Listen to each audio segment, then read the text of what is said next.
तुलनात्मक गोटे बरणी उपस्थापन कले जाए गोटे सिद्धांत संभव हम। ये सरकार निजर डेंडिम पिटापी केत कतार अवतारणा कर दुर्भाग्य श्वेतपत्र प्रकाश पाई सत किंतु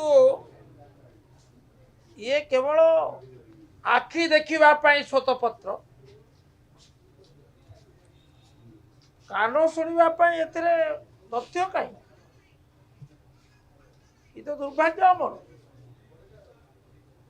श्वेतपत्र आपणकर अभिज्ञता अच्छी आप जानी नियमित भाव को अध्ययन करती से विगत कैलेंडर वर्षर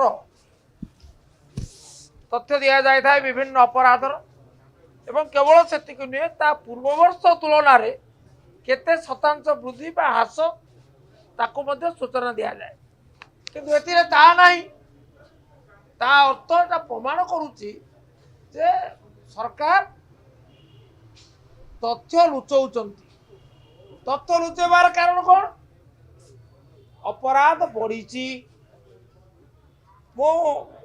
आपण जघन्य अपराध भितर हत्या होची गोटे बड़ अपराध से क्षेत्र में आपण हत्या अपराध बढ़ी 3.5% बढ़ी। आमे केवल गोटे वर्षर तथ्य को लेकिन विचार करि परिबा नाही, विचार कले मध्य कोन सिद्धांत रे पहुंची परिबा नाही। हमको तुलनात्मक गोटे बरणी उपस्थापन कले जाए गोटे सिद्धांत संभव हम ता एठारे नाही। जहाँ अत्यंत दुर्भाग्यजनक सत कहवा भय कहीं श्वेतपत्र आपण तथ्य लुचेवा मानसिकता कहीं तेणु आ उपर जेते कम कहवा भल।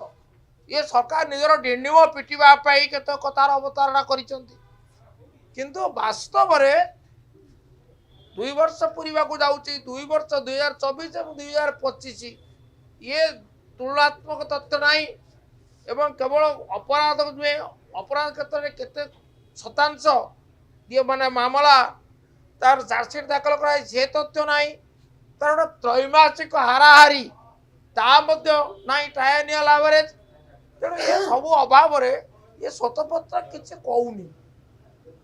It is a silent white paper, it is nothing but suppression of facts. श्वेतपत्र exposes everything but it suppresses everything, that is most unfortunate।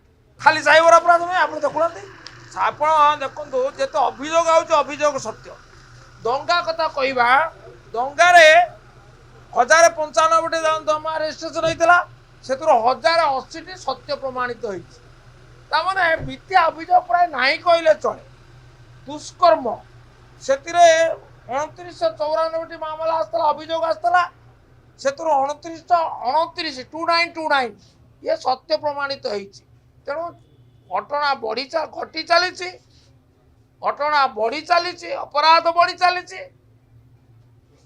एवं सरकार ये सत्य कहवार सश्वास हरई चली।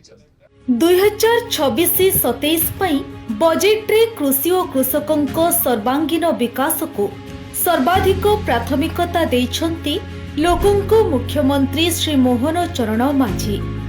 चाषी मानक आर्थिक सशक्तिकरण पई व्यापक सहायता राशिर व्यवस्था सह कृषि क्षेत्र में आधुनिक ज्ञानकौशल और यांत्रिकीकरण को प्रोत्साहन देबा पई अनेक गुरुत्वपूर्ण पदक्षेप ग्रहण करिसंती। समृद्ध कृषक योजना पई 6088 कोटी, पीएम किसान योजना रे 20,230 कोटी, कृषि यांत्रिकीकरण एवं कृषि उद्योग पई 841 कोटी और श्री अन्न अभियान पई 400 कोटी टंकार व्यय बराद करा जायछि।